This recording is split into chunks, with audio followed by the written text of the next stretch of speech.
নমস্কার, আমি বিনয় শাস্ত্রী। আশা করি ঈশ্বরের কৃপায় আপনারা ভালোই আছেন। আজকে আমি বলবো রাহুর নক্ষত্র পরিবর্তন নিয়ে। 1 আগস্ট এই রাহু তার নিজের নক্ষত্র শতভিসা পরিত্যাগ করে ধনিষ্ঠাতে প্রবেশ করেছে। তাহলে রাহু নক্ষত্র ধনিষ্ঠাতে 2026 গোটায় থাকবে, 2027-এও থাকবে কিছুদিন। তাহলে কোন রাশির উপরে কীরূপ প্রভাব বিস্তার করবে তার আগে আমি বলি, আমার চ্যানেলটাকে আপনারা প্লিজ সাবস্ক্রাইব করুন, লাইক কমেন্ট শেয়ার করুন, তাতে আমি একটু বেনিফিটেড হব। আপনাদের তো কোনো অসুবিধা নেই। তো যাই হোক, এই রাহু গ্রহটি আমরা সবাই জানি নেগেটিভ গ্রহ, মানে তার উপকারের থেকে অপকারিতাই বেশি। আমরা সমুদ্র মন্থনের গল্প জানি। ষড়ভানু এই রাহু, তার গলা কেটে দিয়েছিল নারায়ণ, সব আমরা জানি, এরা পুরাণের কথা। তো এই রাহুর মধ্যে আছে কি, আমাদের জ্যোতিষশাস্ত্রে কী হিসাবে একে ট্রিট করা হয়? এই রাহু হচ্ছে শুধু মাথাটা, তাহলে তার দেহ বা পেট নেই। আমরা যা খাই, এই রাহু যা খাই তা বেরিয়ে যায়। সে ভাবতে পারে দারুণ। আর রাহু যদি নেগেটিভ গ্রহ হয় তাহলে তার ভাবনাটা কী হবে? নেগেটিভ হবে। চক্রান্ত করা, ক্ষতি করা, অতিরিক্ত লোভ, যা তার কামনা বাসনা কোনো দিনও পরিতৃপ্ত হয় না, অতৃপ্ত ক্ষুধা তাকে তাড়িয়ে বেড়ায়, যত নোংরা কাজ করা, এইগুলো হচ্ছে রাহুর মধ্যে। তবে কি ভালো কিছু নেই? আছে, অবশ্যই আছে। প্রত্যেকেরই ভালো খারাপ দিক থাকবেই। আমি অনেক দেখেছি এই রাহু তাকে 0 থেকে হিরো করেছে, আবার এই রাহু হিরো থেকে 0ও করেছে। তবে বেশিরভাগ ক্ষেত্রে কিন্তু হিরো থেকে 0। আমি কয়েকদিন আগে একটা ক্লায়েন্টে দেখছিলাম, তার তুঙ্গস্থ বৃহস্পতি 7ম স্থানে বসে আছে। তার বৃহস্পতি তো শান্তির গ্রহ, অথচ তার ডিভোর্স হয়ে গেছে। সুতরাং কোন গ্রহের প্রভাব কেমন তার অবস্থানের উপর নির্ভর করছে। সুতরাং রাহু সবসময় যে খারাপ ফল দেবে এটা কিন্তু কখনোই নয়। তো যাই হোক, আমি রাহুর গোচর ফল সম্বন্ধে আজকে বলবো। তাহলে প্রথমেই বলি মেষ রাশি বা লগ্নের এই 23 নক্ষত্রে রাহু আছে, অর্থাৎ ধনিষ্ঠা নক্ষত্রে। ধনিষ্ঠা কিন্তু ভালো নক্ষত্র। ধন স্থিত হয় যেখানে, সেটাই তো ধনিষ্ঠা। এই ধনিষ্ঠার সিম্বল হচ্ছে ঢোল বা খোল বা কোনো বাদ্যযন্ত্র। তার মধ্যে নাচ গান আনন্দ এর মধ্যে জড়িত আছে। তাহলে এই মঙ্গল মেষ রাশি বা লগ্ন সাপেক্ষে লগ্নপতি এবং অষ্টমপতি। তাহলে লগ্নপতি এবং অষ্টমপতি এই মঙ্গলের নক্ষত্রে আছে।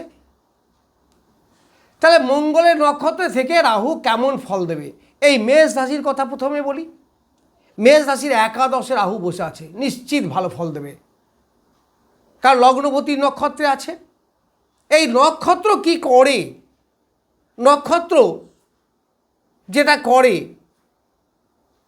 সেটা হচ্ছে ওই গ্রহটাকে নিয়ন্ত্রিত করে। তার মানে আমরা যদি একটা মানুষকে ধরি তাহলে তার হার্ট হচ্ছে এই নক্ষত্র। বুঝতে পারলাম? তাহলে রাহু নিয়ন্ত্রিত হবে মঙ্গলের দ্বারা।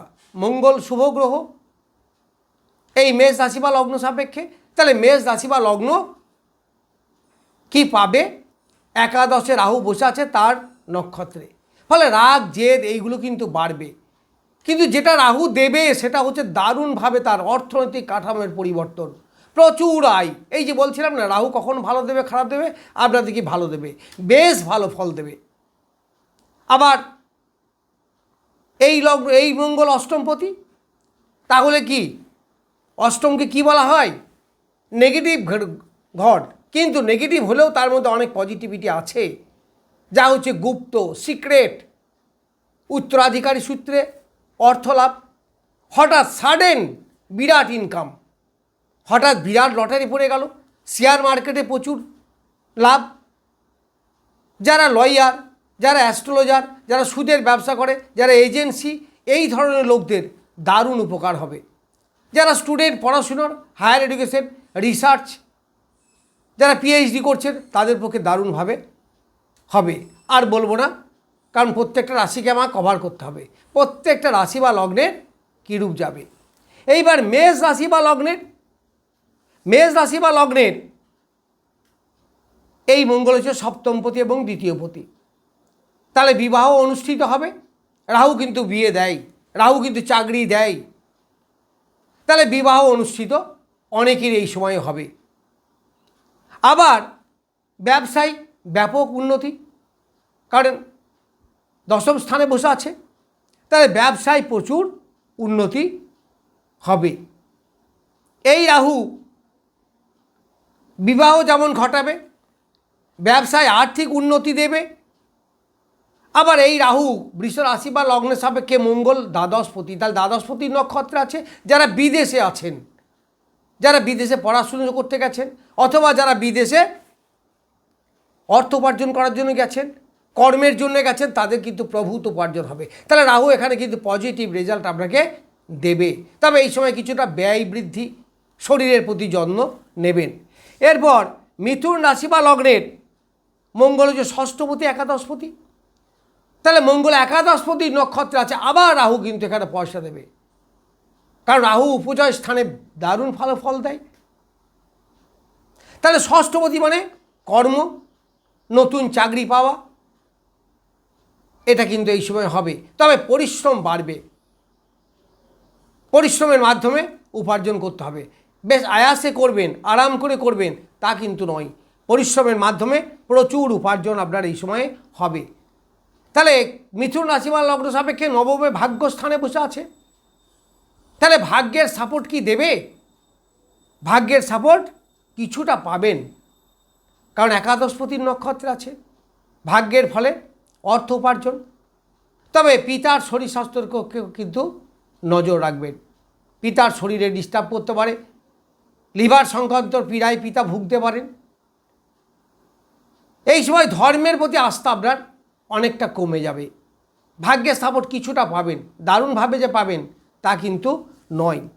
তারপরে কর্কট রাশি বা লগ্ন সাপেক্ষে রাজ্যকারী গ্রহ মঙ্গল, তাহলে কোনো রাজ্যকারী গ্রহের দ্বারা যদি নিয়ন্ত্রিত হয় রাহু, তাহলে কী হবে? ভালো ফল দেবে। তাহলে রাজ্যকারী গ্রহ মানে পঞ্চমপতি দশমপতির নক্ষত্রে, তার মানে কর্মে সাফল্য, প্রতিভার বিকাশ, সন্তানের ডেভেলপমেন্ট। কিন্তু সন্তান অসৎ সঙ্গে মিশতে পারে, সাবধানে থাকবেন। প্রেম প্রীতির ব্যাপারে একটা অতৃপ্ত ক্ষুধা এই সময় থাকবে, কিছুটা ডিসস্যাটিসফ্যাকশনও নিয়ে আসবে, কারণ কর্কট রাশি বা লগ্ন সাপেক্ষে অষ্টমে বসে আছে। যৌন চাহিদা পরিতৃপ্ত করার চেষ্টা করবেন। ধরুন কোনো প্রেমিকা, তাহলে এই প্রেমিকা এক জায়গায় আছে, তখন একজন চাইবে এই কর্কট রাশি বা লগ্ন যাদের, তার যৌন ক্ষুধা মেটাতে, এবং সেখান থেকে বিপদের সম্ভাবনা হতে পারে, অথবা তার স্যাটিসফ্যাকশন হলো না শেষ পর্যন্ত, এই রকম ঘটনাও ঘটতে পারে। তবে উত্তরাধিকারী সূত্রে অর্থ, সাডেন ইনকাম, এইগুলো কিন্তু আপনার আসতে পারে। প্রাইভেট পার্টে কোনো রোগ, মেয়েদের গাইনি প্রবলেম, প্রস্রাব পায়খানা ছেলেদের ইত্যাদি সমস্যা কিন্তু আসতে পারে। এইবার সিংহ রাশি বা লগ্নের চতুর্থপতি নবমপতি সেই রাজ্যকারী গ্রহ মঙ্গল আছে কোথায়?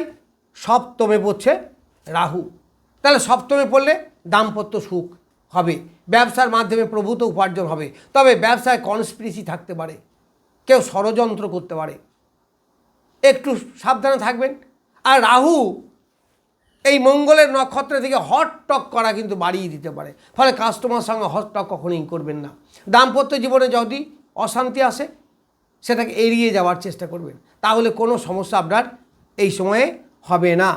আবার চতুর্থপতি নবমপতি মঙ্গলের দ্বারা নিয়ন্ত্রিত হচ্ছে, তাহলে ভাগ্যের সাপোর্ট আপনি এই সময়ে পাবেন। আবার ঘর বাড়ি ক্রয় করা, ফ্ল্যাট ক্রয় করা, বিলাসী জীবন, এইগুলোও কিন্তু রাহু দেয়, এইগুলো কিন্তু আপনি পাবেন। তবে সেখানে একটু ঝঞ্ঝাট ঝামেলা থাকবে, যেহেতু রাহু তো নৈসর্গিকভাবে তো অশুভ গ্রহ। এইবার সিংহ রাশি বললাম, কন্যা রাশি।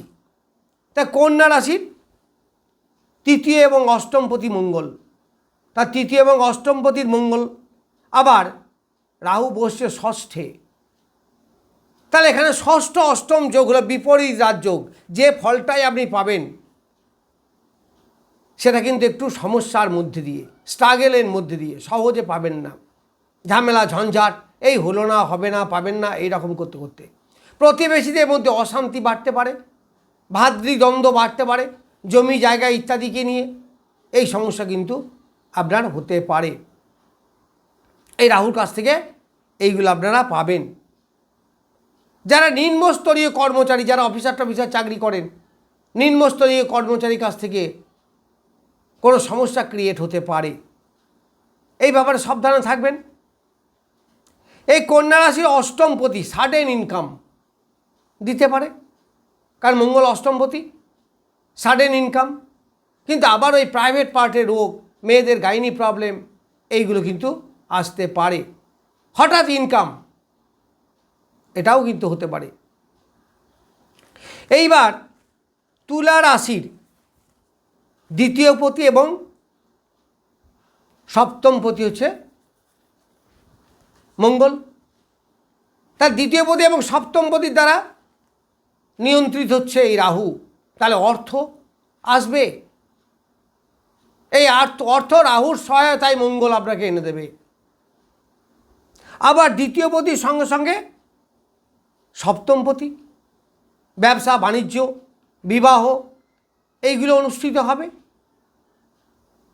গান বাজনার প্রতি আকর্ষণ থাকবে।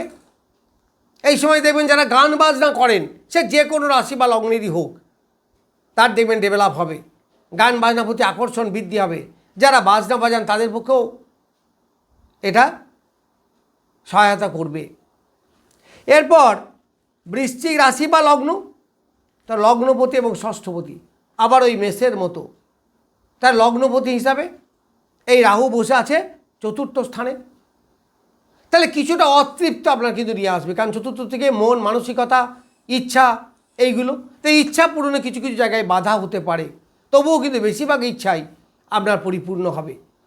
যারা ছাত্র পড়াশুনো করছেন, তাদের পড়াশুনোর অ্যাটেনশন লস হবে, চঞ্চলতা বৃদ্ধি হবে, মনের অস্থিরতা বৃদ্ধি হবে, এইগুলো কিন্তু দেখা যাবে। আবার ষষ্ঠপতি মঙ্গল, অনেকের চাকরি হবে, তবে পরিশ্রম বাড়বে। যে কাজই করুন না কেন তাতে কিন্তু আপনার পরিশ্রম অনেকাংশে বেড়ে যাবে। মামা মাসি এদের সঙ্গে সম্পর্ক নষ্ট হতে পারে, লোন হতে পারে, লোন করবেন কিন্তু খুব সাবধান, কারণ রাহু প্রভাবিত, মঙ্গল দ্বারা নিয়ন্ত্রিত, ফলে এই লোন কিন্তু চট করে শোধ হতে চাইবে না।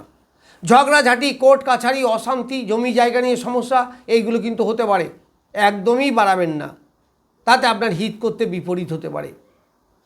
পেটের সমস্যা, লিভার সংক্রান্ত পীড়া ইত্যাদিতে কিন্তু বৃশ্চিক রাশি বা লগ্নের লোকরা ভুগতে পারে। এইবার ধনুরাশি, ধনুরাশির পঞ্চমপতি এবং দ্বাদশপতি মঙ্গল, পঞ্চমপতি হওয়াই শুভ। এই মঙ্গল আপনাকে প্রেম প্রীতির ব্যাপারে যথেষ্ট আগ্রহ থাকবে, দাম্পত্য মোটামুটি থাকবে। আবার বেশ ব্যয়, নানা কারণে ব্যয়, অতিরিক্ত ব্যয়, রোগের কারণে ব্যয়, এইগুলো হবে, চেষ্টার ব্যাঘাত ঘটবে, ঠিক এগিয়ে যেতে পারবেন না, কখনো কখনো অলসতা, আবার কখনো কখনো অ্যাক্টিভ। কারণ রাহুকে বোঝা খুব মুশকিল। যারা হাতের কাজ করেন, তবলা বাজানো বা বাদ্যযন্ত্র বাজানো, এদের কিন্তু ভালো, কারণ রাহু বাদ্যযন্ত্রের পক্ষে বেশ ভালো। এরপর মকর রাশির চতুর্থপতি একাদশপতি, সেই আয় রাহু নিয়ন্ত্রিত হচ্ছে। তাহলে এই রাহু কি দেবে না, মন মানসিকতায় অস্থিরতা নিয়ে আসবে। মাতৃদেবীর শরীর স্বাস্থ্য নিয়ে একটু একটা সমস্যা হতে পারে, পায়ের দিকে পেন, এইগুলো হতে পারে। তবে আয়ও কিন্তু প্রচুর হবে, কারণ একাদশপতি মঙ্গল। আবার এই মকর রাশি বা লগ্নের দ্বিতীয় বসে আছে রাহু, কথা বলবেন কম, বেশি কথা বললেই কিন্তু সমস্যা হবে, কথার মাধ্যমে শত্রুতা হবে, কর্কশ ভাষী হবে, অনেক সময় দেখবেন মিথ্যার আশ্রয় নিতে হবে, এইগুলো থেকে আপনারা সাবধানে থাকবেন। তারপরে কুম্ভ রাশি, কুম্ভ রাশির তৃতীয়পতি এবং লগ্নে বসে আছে রাহু, তৃতীয়পতি দশমপতি। ফলে কর্ম চাকরি হতে পারে। রাহু চাকরি দেয়, তবে সেই চাকরিতে শান্তি থাকে না, সেই চাকরিতে একটা অতৃপ্ত থাকে, ডিসস্যাটিসফ্যাকশন। চেষ্টায় মাঝে মাঝে ত্রুটি হবে, ইচ্ছা অনেক সময় করবে না, প্রতিবেশীদের সঙ্গে ঝগড়াঝাট ঝামেলা অশান্তি, এনার্জি কিছু কিছু জায়গায় লস, এইগুলো কিন্তু হবে, কারণ রাহুর দ্বারা এইগুলো অনুষ্ঠিত হবে বা ঘটবে। এরপর মীন রাশি বা লগ্নের দ্বিতীয়পতি এবং নবমপতি অবশ্যই ভালো ভাগ্যবতী, কিন্তু রাহু বসে আছে দ্বাদশে। তাহলে লস, ক্ষয়, ক্ষতি, মানসিক অতৃপ্তি, যা পেতে চাইছেন তা পাবেন না, এই ধরনের সমস্যাগুলো আপনাকে দেখা দেবে। আয় হবে প্রচুর আয়, আবার সংসারে প্রচুর ব্যয়ও হবে। ফলে আয় ব্যয়ের সামঞ্জস্য আপনি এই সময় করতে পারবেন না। এই দীর্ঘ নিয়ার অ্যাবাউট প্রায় 6 থেকে 8 মাস এইরকমভাবে আপনার চলবে। যাই হোক, রাহুর গোচর ফল সম্বন্ধে কিছু বললাম। নমস্কার, আজ এই পর্যন্তই।